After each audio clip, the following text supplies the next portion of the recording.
นี่ถ้าพูดถึงซามูไรภาพแรกที่ลอยมาในหัวคุณคืออะไรครับ ก็ต้องนักรบหน้าขรึมๆดาบคาตานะเงาวับแล้วก็ชุดเกราะเท่ๆไงคะ ใช่ครับ แต่วันนี้ผมจะพาไปดูเกราะที่ไม่เท่เท่าไหร่นะครับ เอ้าแล้วมันเป็นอะไรคะ เกราะที่สิงอยู่ด้วยวิญญาณครับ เริ่มไม่อยากฟังแล้วค่ะ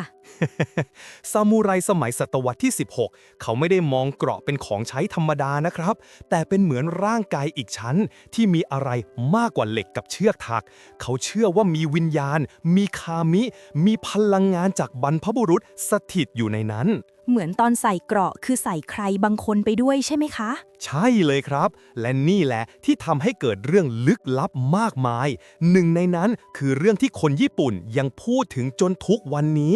เกราะแดงสยอง ชื่อก็ขนลุกแล้วค่ะ เรื่องนี้เกิดในปี 1801 ครับ ร้านรับจำนำในเอโดะรับชุดเกราะสีแดงชุดหนึ่งมาในตอนบ่าย วันนั้นทุกอย่างปกติดี จนกระทั่งกลางคืน โอเค ฉันเริ่มกลั้นหายใจแล้วค่ะ เจ้าของร้านได้ยินเสียงเอียง เหมือนมีใครเดินลากเกราะอยู่บนพื้น ทั้งที่ร้านล็อกจากข้างใน ไม่เอานะคะ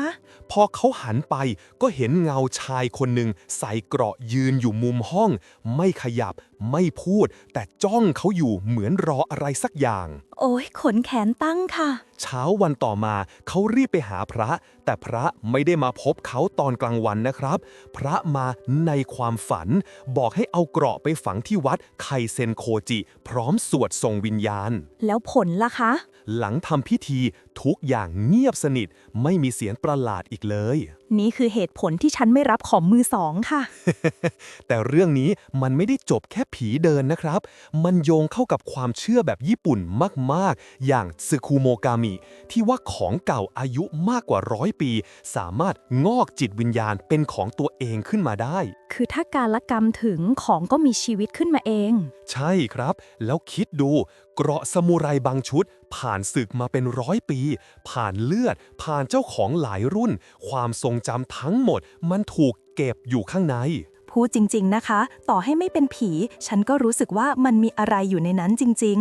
ยังไม่หมดนะครับ ซามูไรบางคนจริงจังกับการดูแลเกราะมาก จนมีพิธีที่เรียกว่า อบกำยานให้เกราะ ๆ ฟังดูเหมือนสปาเกราะค่ะ แต่เจตนาไม่ใช่ความหอมนะครับ คือการให้อาหารวิญญาณที่สิงอยู่ในเกราะ และล้างมลทินจากศึกก่อนหน้า โห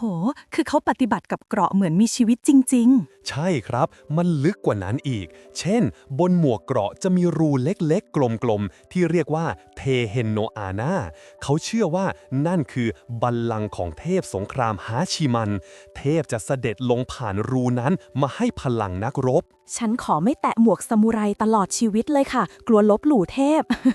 และนอกจากเกราะแดงสยองยังมีเกราะดังอีกหลายชุด เช่น ทาเตนาชิของตระกูลทาเคดะ เขาเรียกว่าเกราะไร้โล่ เพราะเชื่อว่าศักดิ์สิทธิ์ถึงขั้นป้องกันทุกอย่างโดยไม่ต้องใช้โล่ หรือเกราะของไทร่าโนะมาซาคาโดะที่ชาวโตเกียวยังเชื่อว่าเป็นของอาถรรพ์มาก ใครลบหลู่จะเจอดี ฟังดูเหมือนทุกชุดเกราะมีเรื่องเล่าของตัวเองเลยค่ะ ถูกครับ แต่ทั้งหมดนี้นักวิชาการปัจจุบันมองอีกแบบ เขาบอกว่านี่คือเทคโนโลยีทางจิตวิทยาของนักรบ มันช่วยให้ซามูไรลดความกลัวก่อนเข้าสนามรบจริง คือความเชื่อทำงานแทนอาวุธจริง ๆ ใช่ครับ ความกลัว ความศรัทธา และจิตวิญญาณ มันรวมกันเป็นพลังที่ช่วยให้นักรบยืนหยัดได้ เพราะในสงครามไม่มีอะไรสำคัญไปกว่าใจที่ไม่หวั่น พอฟังเรื่องวันนี้รู้สึกเลยค่ะว่า เกราะซามูไรมันไม่ใช่ของ แต่มันเหมือนคน ใช่